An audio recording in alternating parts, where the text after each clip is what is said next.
Hey, happy Thursday night, everybody. I'm Anjanette, in case you haven't tuned in before, but probably everybody who's on here probably has.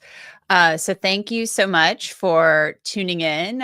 Please like, subscribe, share, all of that good stuff. Um, it's a little channel here, but one step at a time, right? Baby steps. So I'm going to be talking about the latest in the Bryan Kohberger case. Obviously, it's not just the Bryan Kohberger case. Of course, he is going on trial later this year for the murders of Maddie Mogen, Kaylee Gonsalves, Ethan Chapin, Xana Kernodle, and Maddie Mogen, Kaylee Gonsalves, Ethan Chapin, and Xana Kernodle. I'm sorry, I had a brain freeze there for a second. I apologize. Part of the reason I'm having a little bit of a brain freeze right now is that we just kind of got these new things in that I was going to talk about all these other things that happened that I actually did my podcast on Law and Crime Today, Crime Fix. But we got all this new information that the judge unsealed and posted today. It's brand new. And these were motions filed by the state back on February 24th. And they were all filed under seal temporarily. The judge needed to review them to make sure that nothing needed to be redacted or anything like that. And these things popped up. Now, interesting thing that's happened is the fact that Judge Hippler issued some type of order or something recently where he chastised both sides, both the defense and the prosecution, for sealing things. He said, filing things under seal has become the norm. That you guys are filing everything under seal. Knock it off. You can redact things. Do that instead. And so he's right. You shouldn't be filing everything under seal just because you think, oh, we're having a trial. Guess what? You got your change of venue, defense. So quit filing everything under seal. State, quit filing everything under seal. Of course, there are probably some things that should be redacted and filed under seal. Not everything needs to be filed under seal. I'm totally with Judge Hippler on this. I'm all about court records, court documents. That's where you get a lot of your information in cases, because once things reach the litigation point of the process, the attorneys don't talk. They're usually not talking unless you can develop really good sources. And with the gag order in this case, and with the stakes being so high, they're definitely not talking right now. So it's been really something to watch. So let me look at some of your comments right now. So everybody's saying Psychosaurus Rex, which I love that name. Psychosaurus Rex says, hi, friends. Glad to be here. I love the way you present information, Anjanette. Thank you so much. I appreciate that. Beautiful, messy ball. Hi, everyone. Double Cap says, just take your time and grow this channel, Anjanette. You do great work. And I can only imagine the tech it must take to prep and do this well. Well, thank you. I've been doing a little bit of running around just in the last 20 minutes or so. The docket. Oh, thank you so much. K Dubs says she's here from the docket. Thank you, the docket, and thank you, K Dubs. Double Cap says, would they file under seal because of the high profile nature of the case? I don't know, just trying to figure out why. Yeah, I mean, that's part of it, but that's what they've been filing everything under seal. Anything that they think could, potentially taint a jury pool or whatever, but that's not what you do. You should redact it. If you can redact something and it can still be public, then that's what you should be doing. They know everybody, people like me, news people, and then a lot of these, a lot of YouTubers, people that are on, I guess, TikTok and things like that, are going through all of these documents and scrutinizing them, reading them. And some people do things with them that, this is a free country. We have the First Amendment. They do things with these documents and with the information that I wouldn't do. I just present it to you and let you make up your own mind and tell you how I interpret it or what I think of it. So, Rick Bone asks, is all the under seal just to try to delay / stall? I don't think so. I think the attorneys on both sides of this have never dealt with a case this big, and how would they? I mean, this is a huge case with worldwide attention. When it was going on in the very beginning, when the investigation was underway, It was unbelievable the amount of attention this case received on Reddit, places like 4chan, the conspiracy theories, all of that stuff, TikTok. So I think they want to do it right. They don't want to. The state certainly doesn't want to mess it up. They get one shot. The defense certainly wants to do their job, but you can't like just sit around and shake in your boots about, you know, oh my God, we got to file this under seal. Like, and I can say this, like, of course, I've never tried a case. I've never been in their shoes. However, I have watched really big cases make their way through the legal system before. And I've seen this before where a really big case happens in a community that might be a little smaller. And then I've seen the way the parties react to it and what they do. So I've kind of like, I feel like I've watched this movie before. All right. So I told you I was coming on here to talk about a lot of the things that had already happened. We got the word yesterday about all these motions that were filed on February 24th that Judge Hippler placed under seal until he could review them. It was a temporary seal, and then he allowed them to be posted to the website. And they had to do with things like the motion to strike the death penalty, citing Bryan Kohberger having autism spectrum disorder. So now we've learned he's on the spectrum. Apparently, the defense wants to limit some of the language that a DNA analyst can testify about some of the fingernail scrapings on Maddie Mogen's left hand. Apparently, there were 3 sources of DNA found under Maddie Mogen's fingernails. And a DNA analyst had testified at a grand jury from the crime lab that it was inconclusive about whether or not Bryan Kohberger could be excluded as a contributor to those DNA profiles or one of those DNA profiles. Well, the defense is like, they start talking about likelihood ratios and all of this stuff in their motion. And it's very in the weeds and very, going back to statistics class to talk about this. So I don't want to misstate it, but they're basically saying that language is misleading and that it shouldn't have said, and she shouldn't be allowed to basically say it was inconclusive because we have an expert that's saying that he was excluded as a contributor to that DNA. But, I'm sure they're going to say, look, there was other DNA underneath her fingernails. I personally, I'd have to know a little bit more about this and hear a little bit more about this DNA. This motion was heavily redacted. They were at a bar. They were out at a bar, came home. They'd been drinking. Maybe the defense is going to say this suggests an alternate suspect, another perpetrator. I don't know. But they were out at a bar drinking. I don't think they probably came home and scrubbed their hands before crawling into bed, but I could be wrong about that. So, but as I mentioned before I came on here, just in the last hour and 10 minutes or so, we got word that Judge Hippler had allowed, I guess, some of the state's motions from the 24th to be posted. And they relate to the 911 call placed by the roommates. It was actually a friend of the roommates that morning around noon. And then there's also a transcript of the text messages between the 2 surviving roommates, DM and BF, from the time of the murders. So we had heard a while back that they were texting back and forth. And we heard that in a hearing. It was confirmed in a hearing recently that they were texting while this was going on.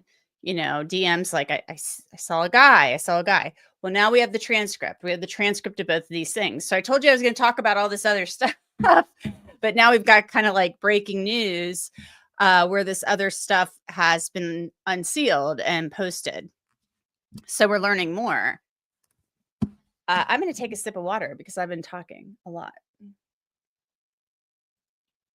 So pardon me. Again, if you're just joining, thanks again for coming on and watching and joining.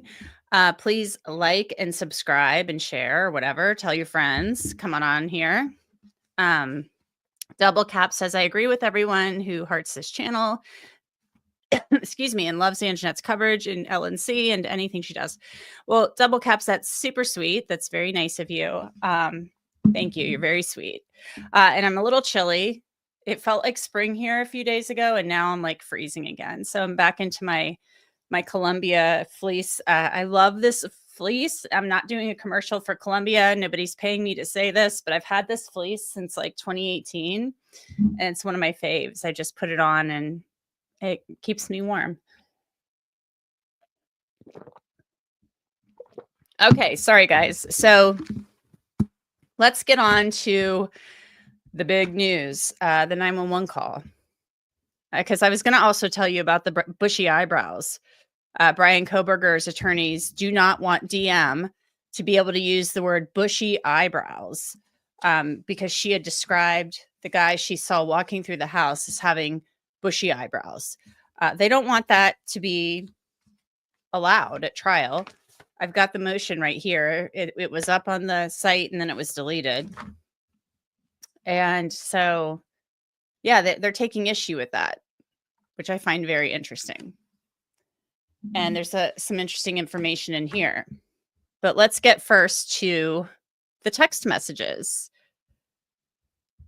The state wants to admit these text messages. And so they have to file a motion in limine. This is like a trial motion, not a pre-trial motion, but a trial motion. And basically, they're saying on November, let me share my screen.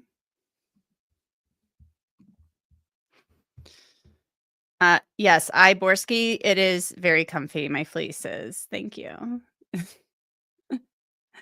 Hilarious. Okay. Sorry, guys. I'm getting to it. Promise. Let's see. 911 call. Nope, wrong one. Sorry.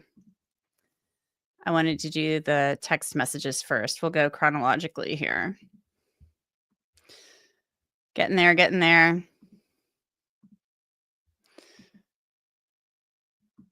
Here we go. All right.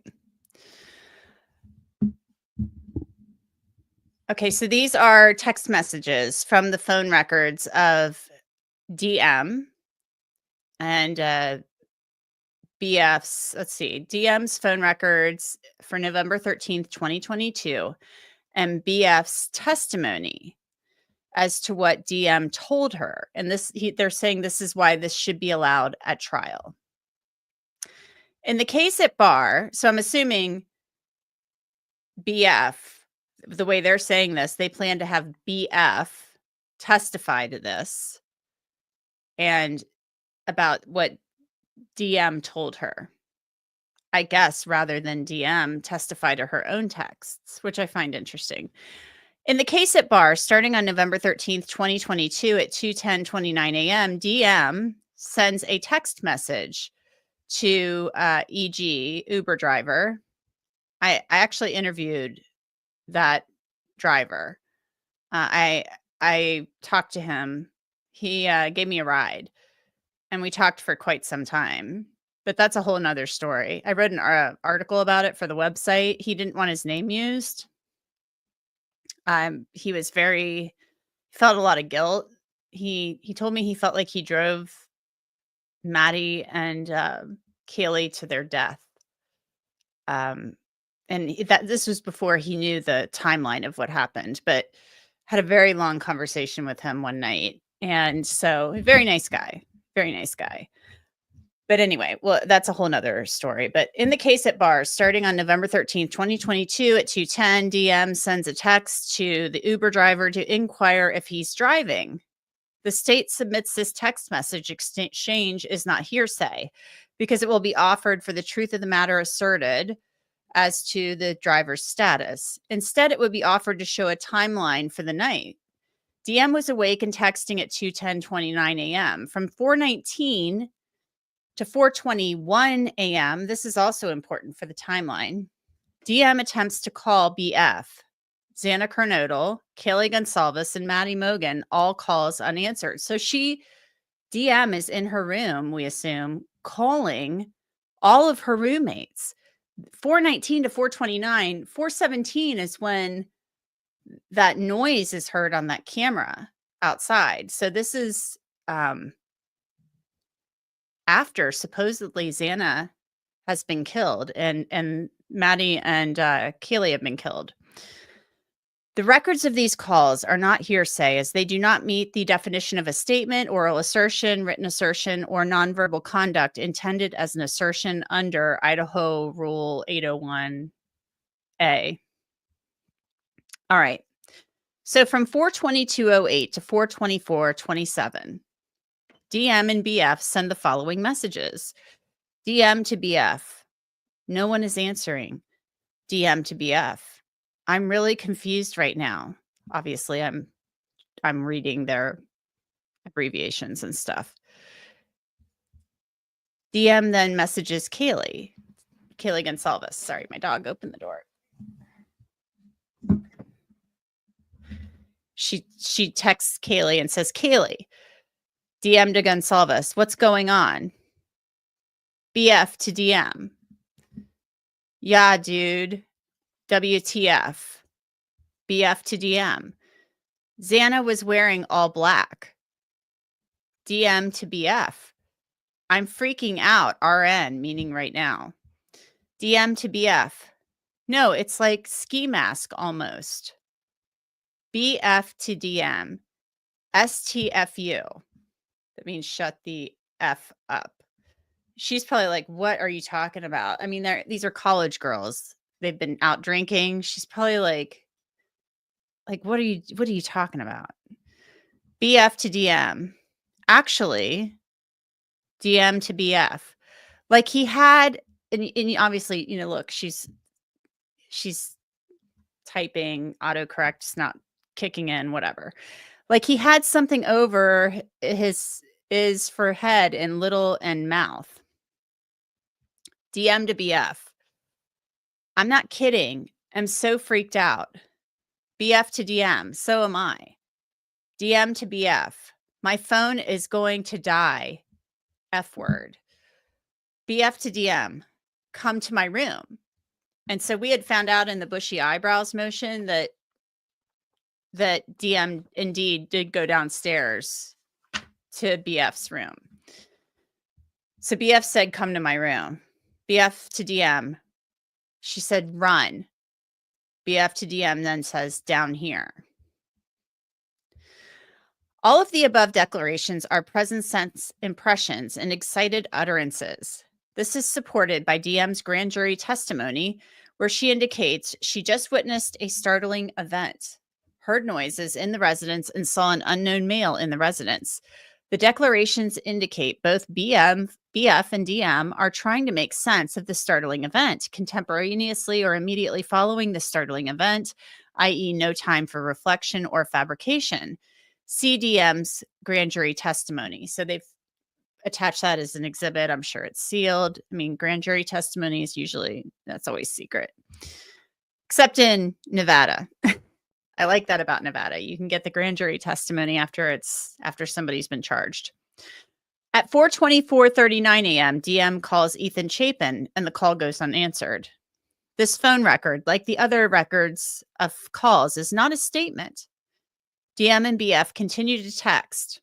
At 4:24:58, DM texts BF, I'm screwed though, is what she's saying. And BF responds at 4:25:16, yeah, I know, but it's better than being alone. Again, both statements are admissible as present sense impressions and excited utterances as they are describing an event or their state of mind and are spontaneous reactions to that event rather than the result of reflective thought. Okay, so let's talk about this for a minute. I want to see what you guys are thinking about this. Ian Blake says, hey, Anjanette. Mel Max says, thanks for the reminder, Docket, for the thumbs up. Okay, great. Thank you. Yeah, Beautiful Messy Ball. That's a good question. Beautiful Messy Ball asks, was someone else in black that she thought was Xana, someone small? I think that's a great question. So that begs the question, did she think when she saw the person in black, I mean, I guess at this point, the person in black, whoever she's talking, because Xana's a small girl. I mean, I've seen like a TikTok video of her and I've seen a, picture of her next to Ethan. She looks very tiny. I mean, maybe 5'1", 5'2", something like that, a tiny girl. So it makes me think, did she think, and let's scroll back up to that. Did she think, was there somebody smaller in black? Did she happen to actually see Xana?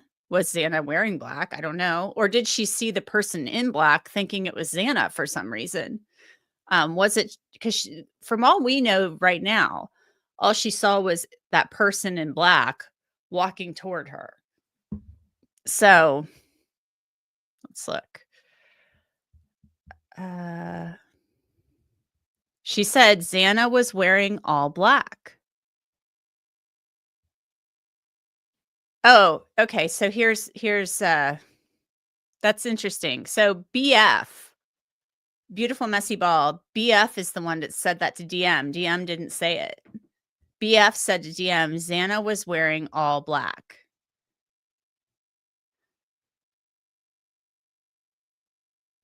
So maybe there was a discussion about something about the black before this. I don't know. But BF said in the text to DM, she was wearing all black. Like Xana had been wearing all black. So maybe BF's trying to make sense of what DM is saying. And she's like, Xana was wearing all black.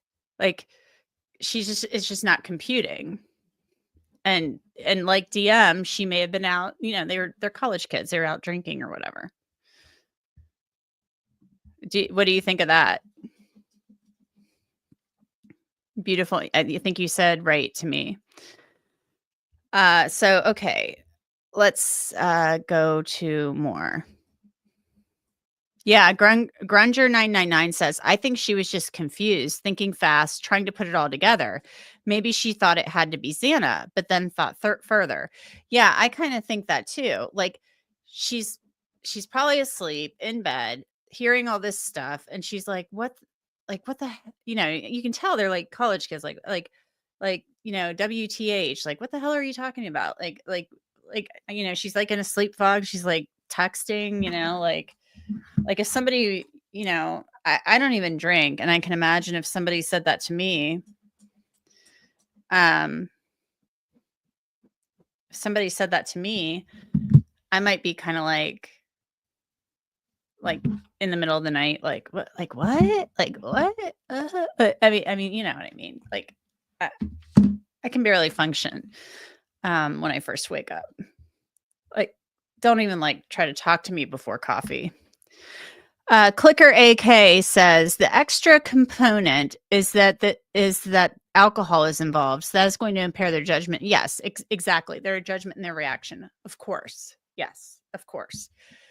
Plus you're like half asleep. Like they don't know what's going on. Okay, so let's continue.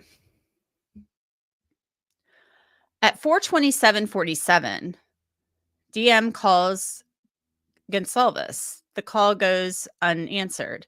And at 4:28:44, DM calls Xana Kernodle. Of course, that call's not answered either. These are not statements. At 4:32:57, DM sends a text message to Gonsalves stating, please answer. The statement is a present sense impression. It shows DM's perception of events in an excited utterance, spontaneous reaction to that event, rather than the result of reflective thought. The next morning, DM sends the following text messages starting at 10:23:23.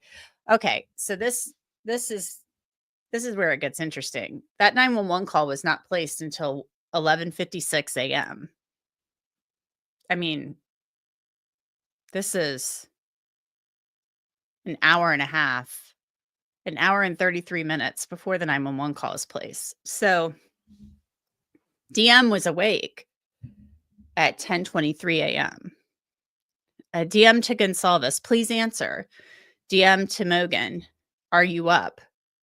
DM to Gonsalves, are you up? These text messages are not hearsay because they will not be introduced for the truth of the matter. Even if deemed hearsay, they are allowable as present sense impressions as they reflect a consistency and continuation of DM's text messages from the night prior and reflect her then perception of what was then occurring. At 11:39, DM has a text exchange with her father, BM. These statements are not hearsay and they will not be introduced for the truth of the matter, but instead to show a timeline of the morning. At 11:50, DM receives a text message from Jay stating, bro, this text message will not be introduced for the truth of the matter asserted. At 11:58, DM calls EA. This phone record is not a statement. Pursuant to IRE 801A, DM receives a text message from Jay at 11:51:01 and a vandal alert at 1:04:01. These texts are not hearsay because they will not be introduced for the truth of the matter asserted, but instead to show a timeline for the morning. The state anticipates that both DM and BF will testify at trial. I would assume they would. The state intends to ask each witness about statements made to them on November 13th, 2022. This testimony should substantively, right? Sorry. This testimony should substantively replicate the testimony they provided at the grand jury proceedings. The state submits the statements from both DM and BF to each other are allowable hearsay because they are present sense impressions and or excited utterances. So previously, Judge had ruled that the text messages and statements of DM to BF are present sense impressions and excited utterances, holding both text messages and the testimony of BF as to what DM told her were admissible as exceptions to the hearsay rule, sealed order denying motion to dismiss indictment on grounds of biased grand jury, inadmissible evidence, lack of sufficient evidence, and prosecutorial misconduct. Okay, so then we got a bunch of legal mumbo jumbo. Okay. All right, so there you have it. So based on above cited authority, the state respectfully requests the court's approval in limine of the admission of text messages from DM on November 13th, 2022, and the testimony from BF regarding what DM told her on November 13th, 2022. So, guys, what do you think of this? Let me look at your text messages really fast.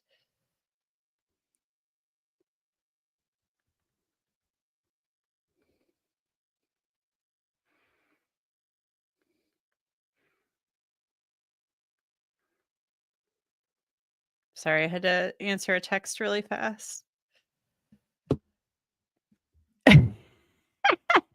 Iborski says, thanks for reading the legal mumbo jumbo to us. Much appreciated. Okay. Let's see. Psychosaurus at Rex says, it's always seemed odd to me that they just kept texting and staying hidden or whatever, even hours later, well into the late morning in the same house. Yeah, I do find it interesting. I do find it interesting that at 10:23 a.m. that DM was up.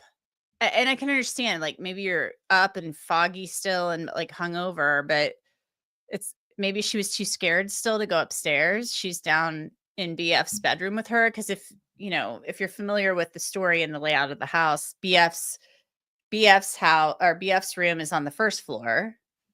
Second floor was DM's room and Xana's room, and then the living room, kitchen area.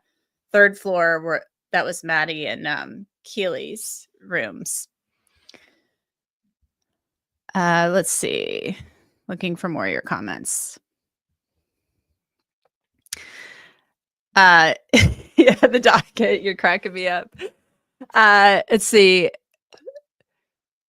Beautiful Messy Ball says, so I see why defense wanted to depose BF, citing possible exculpatory evidence. She saw someone small in all black.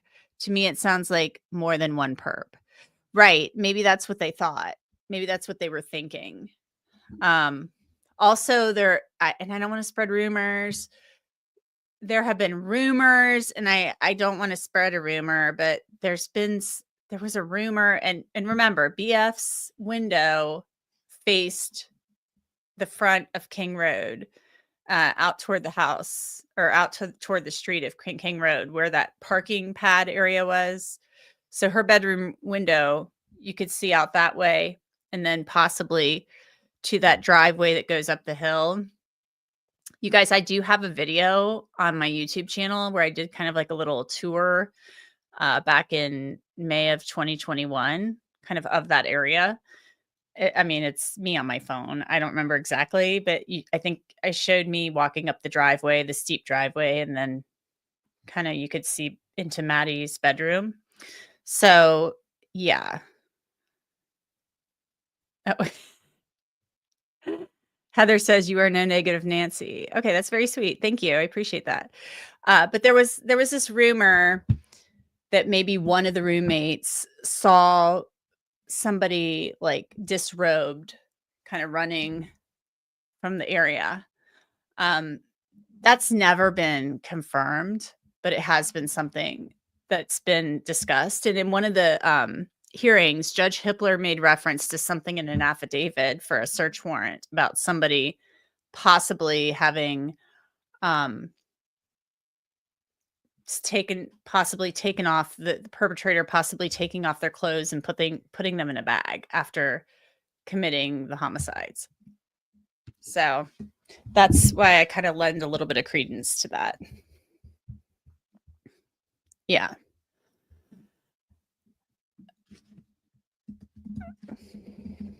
All right. So let's get to the next thing. Our next thing is, let's see, the 911 call. I'm going to pull this up.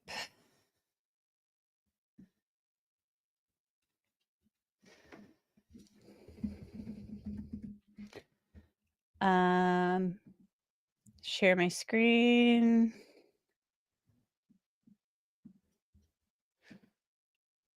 Sorry, guys. I'm getting there. 911 call.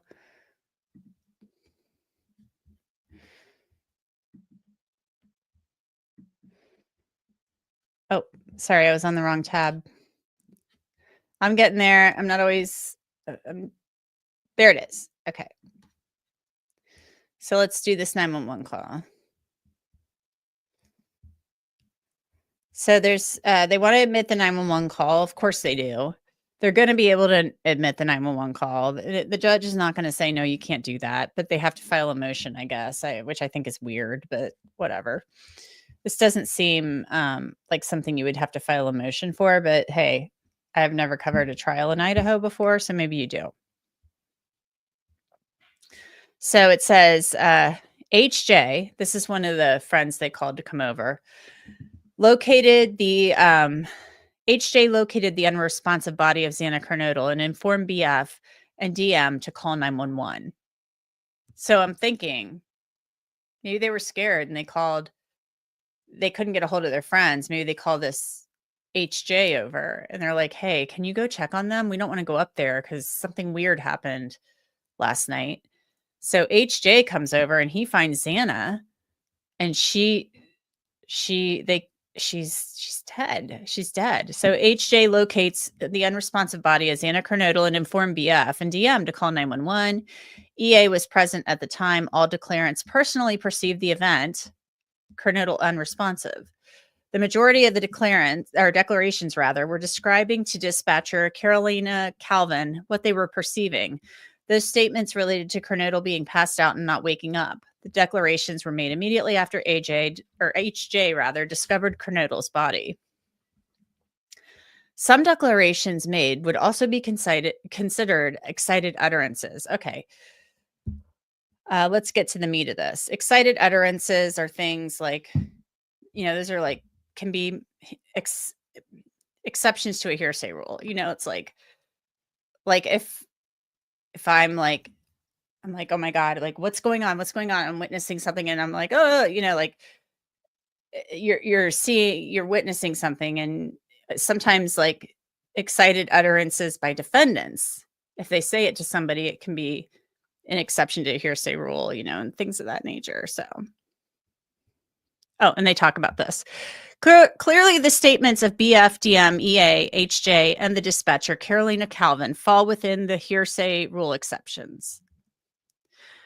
Judge John Judge had already ruled that the 911 call is not hearsay. I mean, all they have to do is call one of these people to the stand, and the thing can be admitted. So, further, even if the 911 call is hearsay, and this is Judge Judge's ruling, the exceptions for present sense impression and excited utterance apply as the statements made by callers, surviving roommates HJ and another friend who had arrived, were made immediately after HJ discovered Ms. Kernodle's body and instructed the roommates to call 911.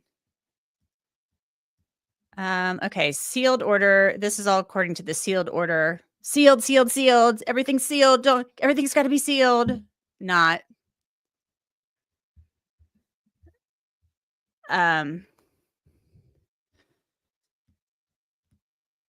Sealed order denying motion to dismiss indictment on grounds of biased grand jury, inadmissible evidence, lack of sufficient evidence, and prosecutorial misconduct.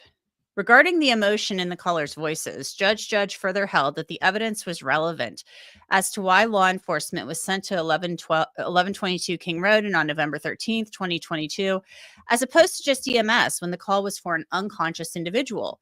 This testimony was deemed relevant to the effect it had on dispatcher Calvin and was not cumulative of Officer Nunez's testimony. Okay, so this is about the grand jury stuff. They were probably saying, oh, they were just like beating a dead horse at grand jury. And, they call this woman to testify and Nunez had already said stuff. And so we'll move on past that. We're talking about all this other stuff. So let's get to the transcript.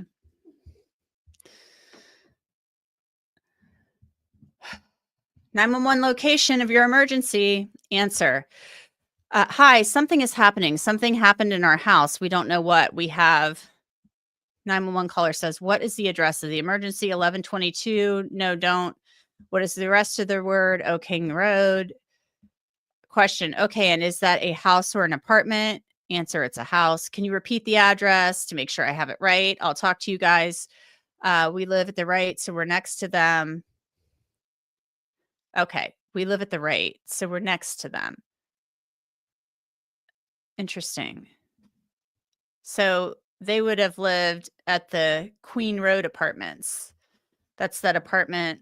If they live at the right, I guess it depends on where you're standing, but if I'm facing the dumpster, like if I'm facing the dumpster looking, if I'm in front of the King Road house and the house is behind me, if I live to the right, depending on which way you're looking, that's the Queen Road apartments. But if I'm facing the King Road house, then my right is that house, that little gray house to the right that had the camera that captured all the audio and sound of Xana, what they believed was Xana being murdered. I'll talk to you guys. We live at the right, so we're next to them. I need to somebody to repeat the address, 1122 King Road. And what's the phone number that you're calling from? What's your number? It's redacted. Okay, tell me exactly what's going on. One of the roommates who's passed out and she was drunk last night and she's not waking up. No, we saw, said another person. Okay, says the dispatcher. Oh, and they saw some man in their house last night. Yeah. And somebody else says, hi. Dispatcher says, and are you with the patient? Okay, I need someone to keep the phone. Stop passing it around. Answer, can I just tell you what happened pretty much? Question, what is going on currently? Is someone passed out right now? Answer, I don't really know, but pretty much at 4 a.m., dispatcher asks, okay, or says, okay, I need to know what's going on right now. If someone is passed out, can you find that out? Answer, yeah, I'll come. Come on, we got to go check. But we have to. Is she passed out? She's passed out. What's wrong? This is stunning to me. Passed out. I mean, from everything we've heard, Xana fought for her life. And I would assume that this was not a passed out scene. Now, granted, we don't know what this looked like when they walked in. Was there a blanket covering her? We don't know. Who knows? But I can't even imagine that from what we understand about what we've heard about Xana fighting for her life, that this looked passed out unless she was covered with something. Or I mean, and this is me speculating, but passed out, like I'm assuming she would have been, I mean, she was murdered, and we've heard her dad told a local news outlet in Arizona, that her fingers, I guess, had been severed, or somebody had reported that she fought hard, and there had been talk about, maybe her father didn't tell the news outlet this. Somebody else may have said that parts of her fingers may have been severed because she fought so hard, possibly trying to defend herself. Okay. So one of the people on the call says, yeah, I'll come on, we got to go check, but we have to. Is she passed out? She's passed out. What's wrong? Question, dispatching Moscow law ambulance. Answer, she's not waking up. Unconscious, 1122 King Road. Okay, so this is where this unconscious person call comes from. 70 is en route. Okay, one moment. I'm getting help started that way. Okay, maybe unintelligible, 1122 King Road. All ambulances respond for unconscious, 1122 King Road. I copy. 58, multiple RPs on the phone, advised saying the roommate on seat is passed out and not waking up. Believes she got drunk last night, and about a male being in the room with them, being around. Question, and this is the dispatcher, call taker. That one I copy about 20-year-old female unconscious trying to get further. So it sounds like at this point there might be two, and this happens sometimes, like two call takers will get on the line, or there will be a call taker taking the call. Depends on how they have their stuff set up at these 911 centers. Sometimes they'll have a person, the call taker, taking the, talking and taking the information while the dispatcher does the dispatching. So it's possible maybe somebody else got on this call with them, with the call taker. Okay. Answer. Okay. Somebody said, yeah, it's Evan. Okay, so somebody's name didn't get redacted. Okay, and how old is she? She's 20. So they're talking about Xana still. 20, you said, yes, 20. Here, do you want to talk to him? Question, okay. Answer, hello. Dispatcher, call taker, whatever you want to call them. They're call takers if you're taking the call. Okay, I need someone to stop passing the phone around because I've talked to 4 different people. So that there's like, this is why this is kind of like hard to understand. There's multiple people getting on this call. This person gets on the phone and says, okay, sorry, they just gave me the phone. So these kids are passing the phone around. Call taker asks, is she breathing? One of the people says, hello. Call taker asks, is she breathing? The person on the phone says, no. Call taker says, okay. Other person says, en route. These people, these names didn't get redacted. BF or Dylan, I need you to talking to them, okay? I can't talk to them. I need you to talk to them. Okay, hello. Okay, I have already sent the ambulance and law enforcement. Stay on the line. Okay, is there a defibrillator available? Send someone to get it now and tell me when you have it. Units responding, RPs advising. The patient is not conscious, not breathing. Okay, if there is a defibrillator available, send someone to get it now and tell me when you have it. They say we don't have one. Unconscious, not breathing. Do you have a defibrillator? Yep, says somebody else. Yes, we have one. Okay, so now they have a defibrillator. But are you talking to the officer? Yes. Okay, so the cops are there. And so this call ends, but are you talking to the officer? Yes. Okay, I'm going to let you go since he's there with you and can help you. Okay, thank you. Bye. Okay, Moscow 46 out, copy 13. I think we have a homicide. Moscow Engine 20 is en route, 1370. So Q4, this is one of the call takers, says, I think we have a homicide. Police probably, the radio traffic, they probably called in and said, it's not an unconscious person. This girl is deceased. So there you have it. So guys, what do you think about this? That's something. Danny Astoria says, Xana was on the bed. Remember, she grabbed the knife sheath. She was on the bed. I don't know if we know she was on the bed. All I remember is that in the probable cause affidavit, they said that it stated that when the officer arrived, he could see from the doorway, he could see Xana. I thought it said she was on the floor. And I don't know about her grabbing the sheath. I know she had kind of been stated in places she grabbed the knife. And that wasn't stated in the probable cause affidavit. There's been talk about how her dad said she really fought. So the sheath was next to Maddie. Willow's trials and true crime discussions. And Jeanette, you were there for the Stephen Avery case, right? Sorry to change the subject. I was just rewatching it the other day. Yes, I was there for that case. I lived that case for like years. So that was my first big case that my first reporting job, my first case. Okay, so let me go back through the rest of your comments. Let's see what I've missed since I last checked in.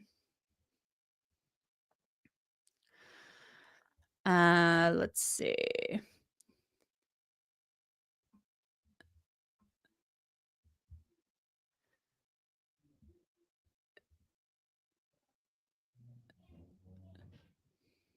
Okay, so Borski says, and Jeanette, I was on your YouTube live stream when you visited Moscow in 2023. Very happy you're covering this on YouTube. Oh yeah, cool. Thank you. Yeah, I appreciate that. If you guys want to watch that video, it's on here. I did a live stream basically from the house, from the King Road house, when I went back for Bryan Kohberger's arraignment. CH says, what do you make of seeing them and not seeing it as an obvious incident? So you're asking Heather that. Offie Cial, I'd be freaking out saying passed out, unconscious, too scared to check. If dead, there's blood. Yeah, I mean, we don't know what they observed. I mean, we'll find out later. But I mean, if she was stabbed, I would assume there was blood. So I'm confused about all of this. Harlot Oscara, you would think they would have seen blood if they saw her. Correct. That's why this is not computing for me what was going on. Psychosaurus Rex, didn't they see any blood? I'm so puzzled by these young adults. Even if covered with a blanket, wouldn't it be soaked through? I can't wait for this trial to get more info. Yeah, it's very confusing. Beautiful, messy ball, the amount of blood also. You would think that there might be a significant amount of blood. Heather Fitzgerald says, they definitely knew, they just used polite words. Danny Astoria, I think the blanket was on Xana, so they thought she was passed out. But see, Ethan, the probable cause affidavit said that Xana, you could see her on the floor from the doorway, like the police officer could. Ethan, I thought, was in the bed. So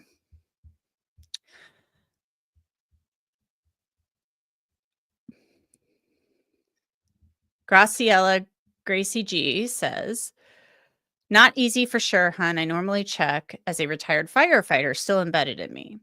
Okay. CH says, how could they not smell it? Not sure. Xana fought so hard, her fingers were nearly sliced off. Yeah, that's kind of what the word has been about that. So fingertips were barely attached to her hands, is what I read. Yeah, it's very sad. It's horrible. She fought very hard. That is a very hard job to be a call taker. 911 call taker is such a stressful job. Let's see. As a first responder, thank you for your service. Oh, you're thanking Graciela Gracie G. Yes, thank you for your service. I mean, it's a very tough job being a first responder. Did they hear Evan instead of Ethan? It may be. Yeah, you might be right about that. They might have heard, um, they might have said Ethan and not Evan. Let's see. I'm just going through your comments here.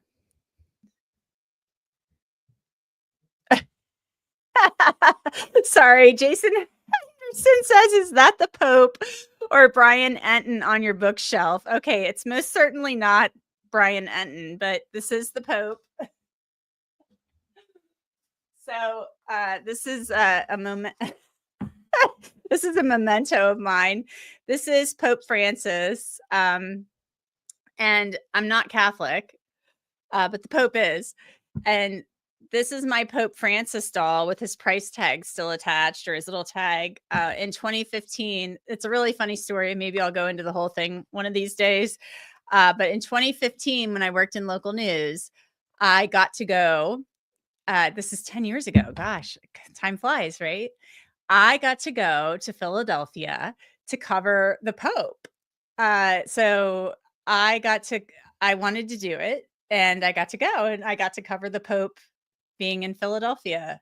So it was pretty cool. And I heard they were selling these, and I'm like, well, I have to get some type of souvenir, right? I have to get a souvenir of the Pope. I heard they were selling these dolls, and so I walked all over trying to find one.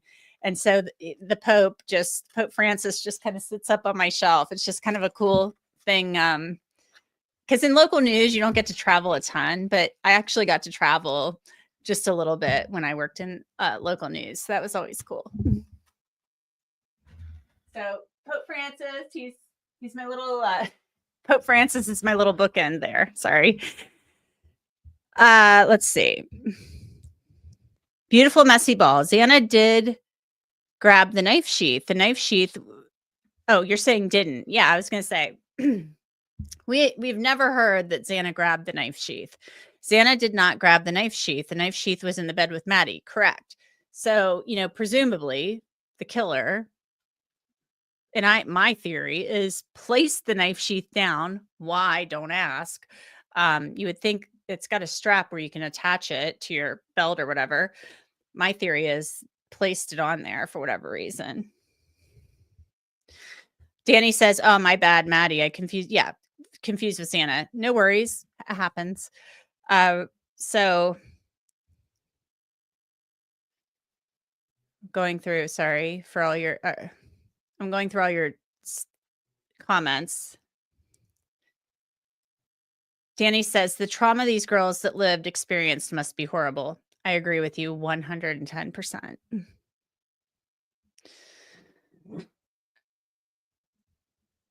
Looking. David says, "From the beginning, there's been confusion as to where Ethan was." Yes, there has been.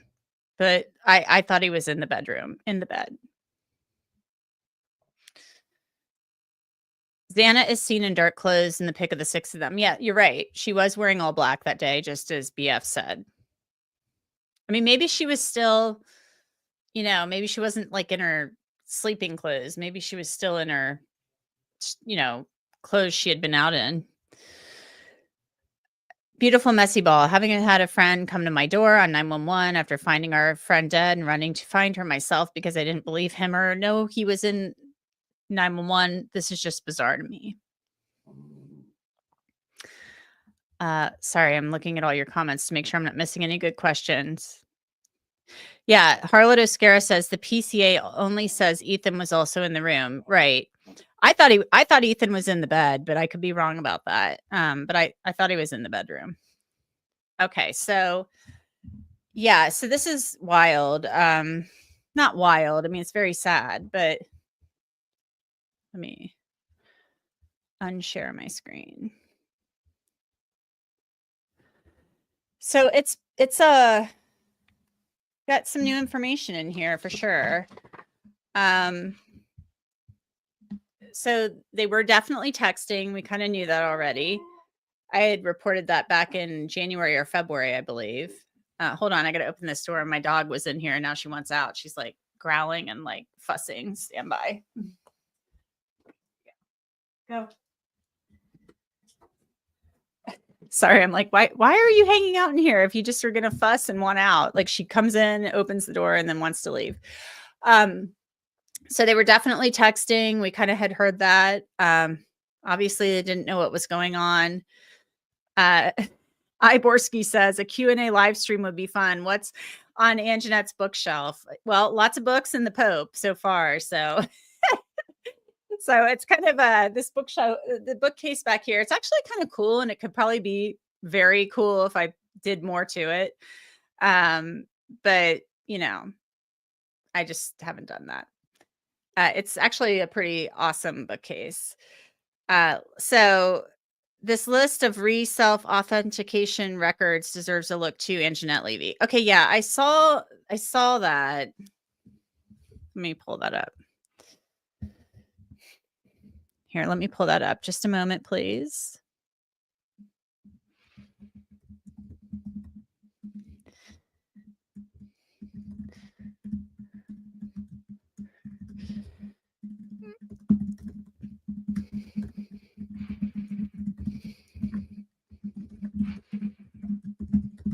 I'm getting it, guys.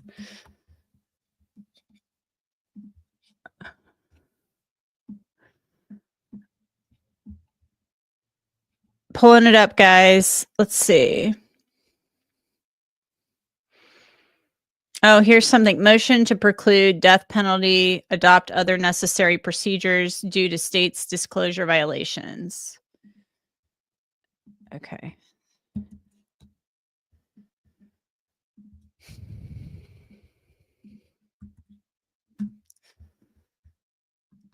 Pulling it up.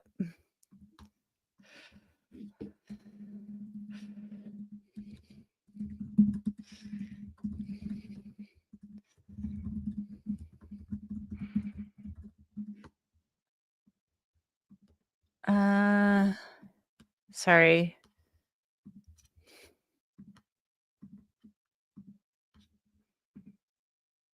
Here it is. Okay, guys. Let's see. All right. Can you guys see this? Make sure. All right. Let me make it a little bigger.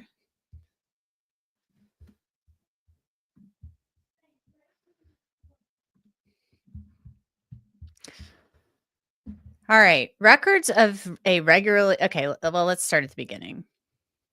Comes now, the state of Idaho, by and through the Latop County prosecuting attorney, respectfully moves for orders in limine, or limine, I guess, as some people say, allowing the admission of certain evidence in accordance with Idaho Rule of Evidence 803-6824, blah, blah, blah. Exceptions to the rule against hearsay, regardless of whether the declarant is available as a witness. Records of a regularly conducted activity, a record of an act, event, condition, opinion, or diagnosis if the record was made at or near the time by or from information transmitted by someone with knowledge. Record was kept in the ordinary course of business organizations. So that's business records. Making the record was a regular practice of that activity. Public records. At trial, the state intends to introduce the following certified statements and or records. 1300. Okay, so the Linda Lane surveillance footage. 1320 Linda Lane and 1330 Linda Lane. Hard drive provided on 4/5 of 2022. 4/5 of 2022. So we've got two cameras from two different addresses. I believe these are the apartments, the Linda Lane apartments. Christian and I, the photographer, he was my Idaho partner. We went there and we shot video of this, and goodness me, I'll have to try to find it. But that's the Linda Lane footage. So I'm gonna have to go online, and this shows like a white car that could possibly be a white Hyundai Elantra. So let me find that on YouTube really quick, and I'll pull that up for you. Let's see. Pulling it up, guys.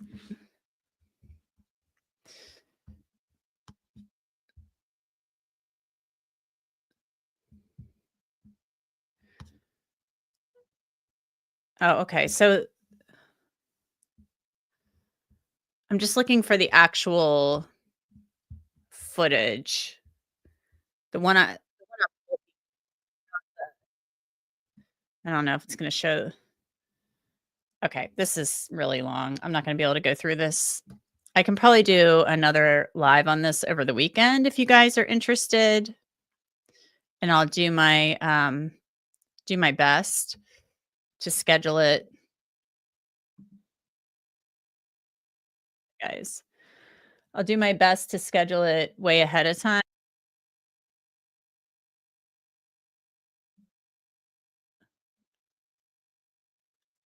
I'm pulling up the Linda Lane footage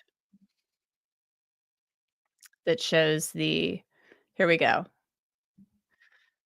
So, I think this is from 1330 Linda Lane.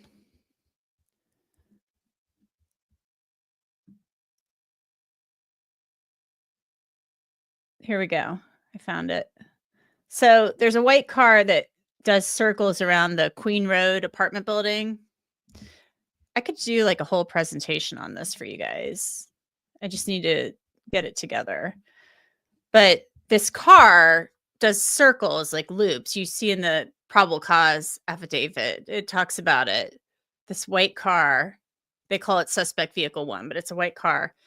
And there's this one point in this Linda Lane footage where you can see the car more clearly.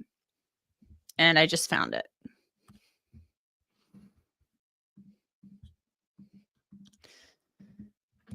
Because the car does this weird, instead of just doing the circle, it does this weird turning around thing. Kind of backs up, and let me share my screen.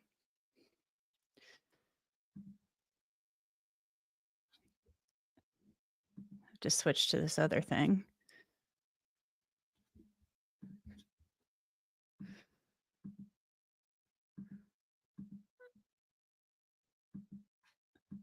I'm getting there, guys. Okay. So you go to like when so here's King Road. I should probably a map would be better to show you, but King Road, like say here's the house, and then you go out of King Road, and then you turn right, and then you go down this other road. Sigma Chi house is over here. Linda Lane's kind of over here, and then there's this apartment building in the cul-de-sac, and you go up this driveway, and these cars are all here. So I'm going to play this, and you'll see the white car.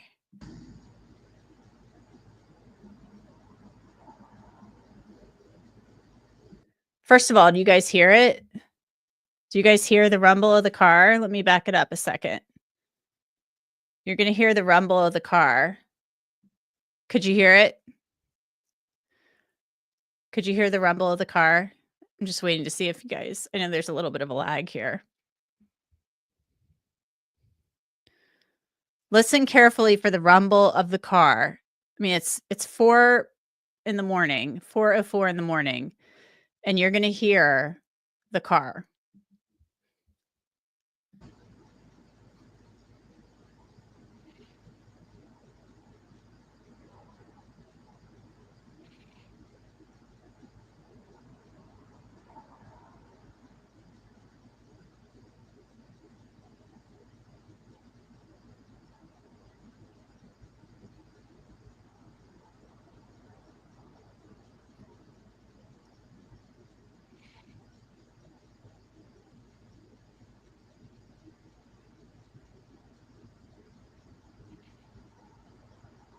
Here it comes.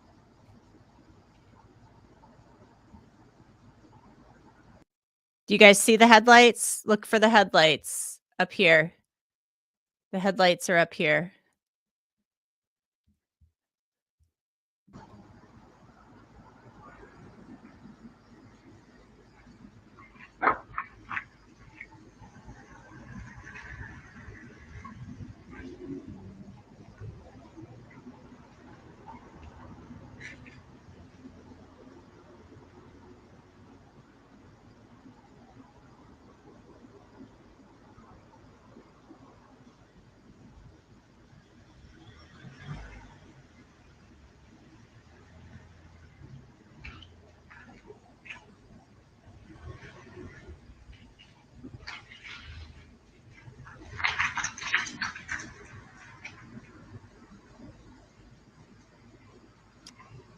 All right, we're going to watch that one more time. This is very important because on the previous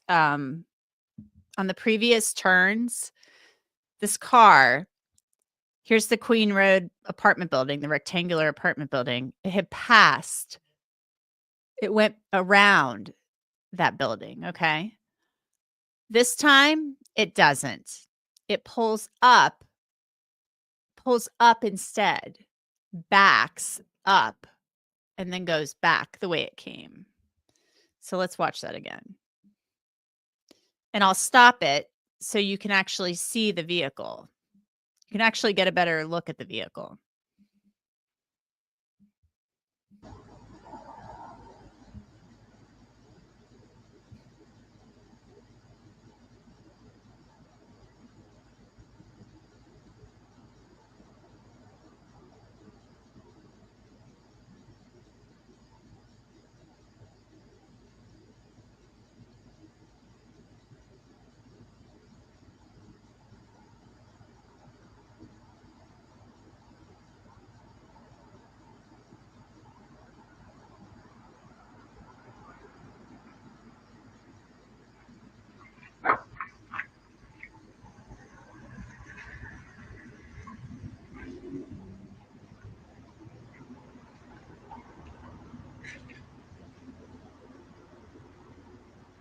Okay, guys. So let me try to zoom in on this. Oh gosh, I'm on Chrome. Here we go.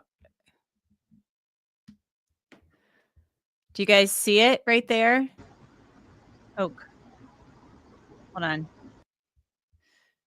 Do you guys see the car right there? Do you see my cursor? There's the car, the white car, the headlights. So you can kind of see the vehicle, like the windows right there. So there it is. So I'll play it and then I don't think it's going to let me play it zoomed in like this on Chrome. It's kind of difficult. Let me try it though.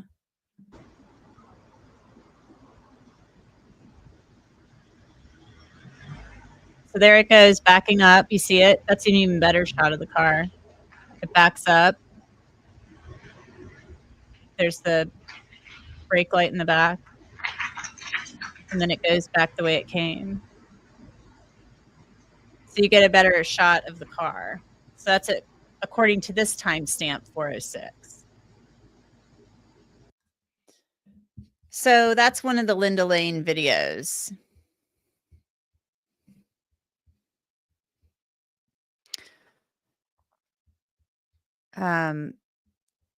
Yeah, the defense is taking issue with the vehicles.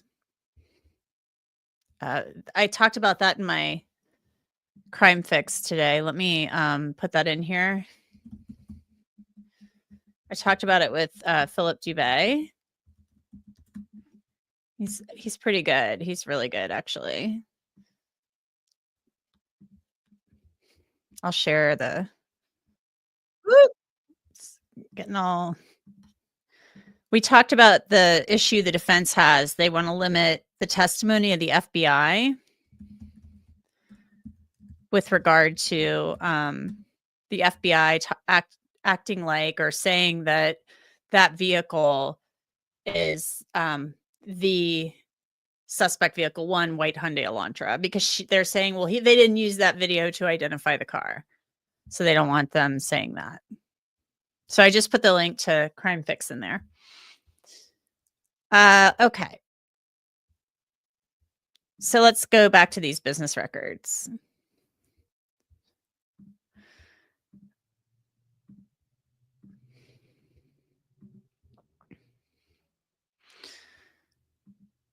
I'm getting there, guys. Sorry.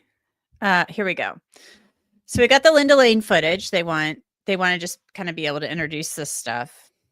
Albertsons in Clarkston, Washington. Video surveillance from November 13th, 2022. Amazon financial and user records for Bryan Kohberger. It's interesting. The defense wants to limit the Amazon click data from the Kohberger family Amazon account. AT&T phone records for Bryan Kohberger, Maddie Mogen, Xana Kernodle. Bagel Shop video surveillance video. Bank of America bank records for BF and Xana Kernodle. Banner Bank banking records for Ethan Chapin. Cafe Artista video surveillance for November 13th, 2022. Corner Club video surveillance for November 12th and 13th, 2022. That's where Kaylee and Maddie were hanging out that night before they went home and were killed. Corner Club financial transaction receipts, Costco surveillance video in Clarkston, Washington. So they must, I'm assuming, well, that's interesting. Do they think Bryan Kohberger went to Costco, or was this just surveillance video from outside the Costco? Don't know. DeSales student records regarding Bryan Kohberger. Oh, that could be interesting. Dick's Sporting Good records of sale. Oh, this could be interesting. What did they want to introduce that Bryan Kohberger bought at Dick's Sporting Goods? Don't know. Discover financial records for Kaylee Gonsalves. DoorDash records for Xana Kernodle and Ethan Chapin. Of course, we know that's important. They got a DoorDash order that morning. Early warning records. Elan financial records for Kaylee. ENS Services surveillance video for November 13th, 2022. Farmers Insurance surveillance video for November 13th, 2022. I do remember hearing about Farmers Insurance. I have to remember why that's important. Floyd's Cannabis surveillance video. The defense has mentioned this before in a motion. Forest Dax, Crypto.com financial records. Crypto.com. That's interesting. So was Bryan Kohberger buying things in crypto that we need to know about or that will be important? Don't know. Interesting, though. Grub Truck video, surveillance video, November 13th, 2022. We know Kaylee and Maddie were seen on the Grub Truck video. Harbor Freight, business and surveillance records. That's very interesting. Why do we care about Harbor Freight, business and surveillance records? Is that related to Bryan Kohberger? Was he in Harbor Freight buying something and it's on camera? Idaho's Central Credit Union, Indian Mountain Lake surveillance records. Joanne Fabrics financial records. Interesting. Latah County Sheriff's Office Deputy Darren Duke body camera, August 21st, 2022. That's that traffic stop with Bryan Kohberger. Marshall's financial records. We've heard about this, the Marshall's receipt that was seized from Bryan Kohberger's apartment. So why is this relevant? Why does it matter? What did Bryan Kohberger buy at Marshall's that's so important? National Weather Service records for November 12th and 13th, 2022. Numerica bank records for Kaylee Gonsalves, pardon me. PayPal Venmo financial records. PNC bank records for Bryan Kohberger. So he's got PNC and Crypto.com. Pentel data records, Pennsylvania State Employee Credit Union for Bryan Kohberger. So that's another financial account for him. Petco financial records for Kaylee, Rite Aid financial records, Roche financial records, Sunset Mart, Target financial records, TikTok user records for Xana. That's important. We know the TikTok account is important. 4:12 a.m. They said she was active on it. TJX financial records for DM. TJX. I don't know. I don't know what that is. I thought that maybe TJ Maxx. I don't know. I don't know what that is. T-Mobile phone records for Kaylee Gonsalves and DM. Ulta financial records. Ulta is makeup. I know that because I've bought makeup there. U.S. Chef Store video surveillance for November 13th, 2022. Under Armour Under Armour transaction records for Bryan Kohberger. Why is that important? Why does it matter? Would be nice to know. Walmart surveillance and financial transaction records for Bryan Kohberger. Washington Department of Motor Vehicles surveillance video for November 18th, 2022. That's 5 days after the murders. Bryan Kohberger went and switched his driver's information. He switched his plates from PA to Washington on that date. Washington Department of Motor Vehicles registration documents for Bryan Kohberger. Washington Trust bank records for Bryan Kohberger. He's got a few bank accounts. Wells Fargo bank records for Maddie Mogen. Winco financial records for Bryan Kohberger. Winco financial records and video surveillance for BF, DM, Kaylee, Maddie, and Xana. Okay. Winco. I think that's the grocery store. Let me look that up. Winco. Yeah, it's a grocery store. It was that's interesting because I went to that grocery store when I was out there. It's the one in Pullman.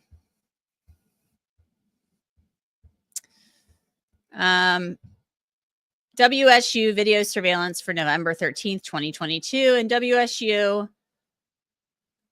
parking records.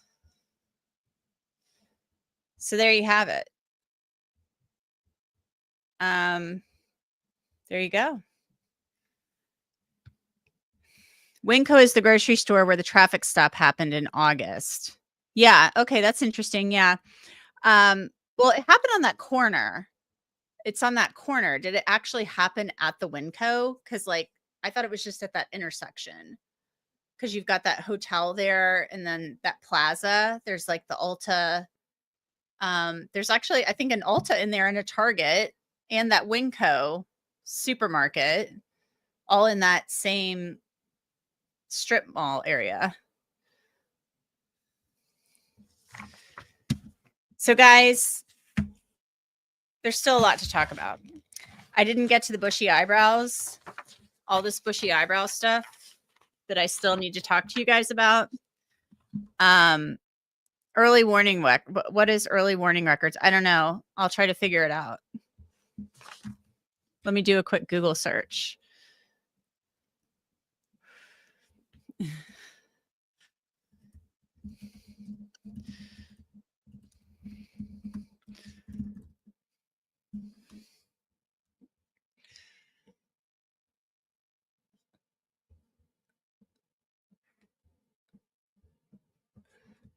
Early warning records. I don't know. Earlywarning.com. You may contact Early Warning to obtain a free copy of your consumer report. Let's get your questions answered, your consumer report, how to check your banking history. I don't know if that's what this is. It's a website. There's also Early Warning Services, LLC, assists financial institutions, check acceptance companies such as retail merchants, payment processors, and other financial entities in detecting and preventing fraud with bank accounts and payment transactions. I don't know. All I know is that they've got records for Target. They've got records for Marshalls, Dick's Sporting Goods, Amazon. They've got all kinds of things. But guys, I have a lot. Yeah, that's what I found. Little Hark Oak. I found that too. But guys, this has been a lot of fun. I've really enjoyed it, but I still have a lot more to talk about. So if I log on, yeah, TJX also offers credit cards, right? I mean, I think it's the TJ Maxx companies, but they offer, I think, their own Visa or MasterCard or something. I don't go there a lot, but when I have, they'll be like, do you want to sign up for the TJ Maxx credit card and get 10% off? And I'm like, no. It's like every store has their own credit card these days. So, so guys, I am going to log off here. It's been great fun talking to you. Please remember to like and subscribe and share and all that good stuff. I am going to hop on here maybe tomorrow night or Saturday. Would that work for everybody? Because I still want to go through bushy eyebrows and talk about other stuff, because there's a lot to talk about, frankly. But it would be great to wait, what?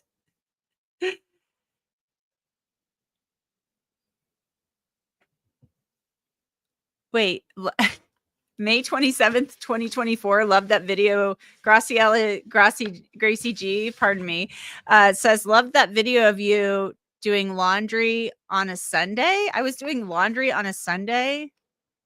Was I? I don't remember. I'm going to have to look. I mean, that sounds like something I would do, laundry on a Sunday. I used to really enjoy doing laundry. I don't really enjoy it anymore. But anyway.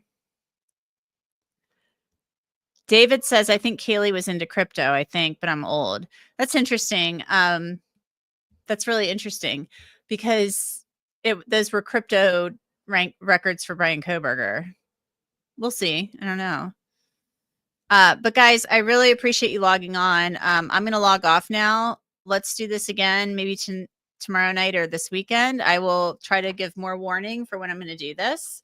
I've really appreciated you all coming on and hanging out with me as we go through this, and we'll talk more about bushy eyebrows and every other thing that I want to talk about. So let me stop sharing my screen. Thanks again for coming on. Appreciate it. And I will see you back here next time. Have a great night. Talk soon. Bye-bye.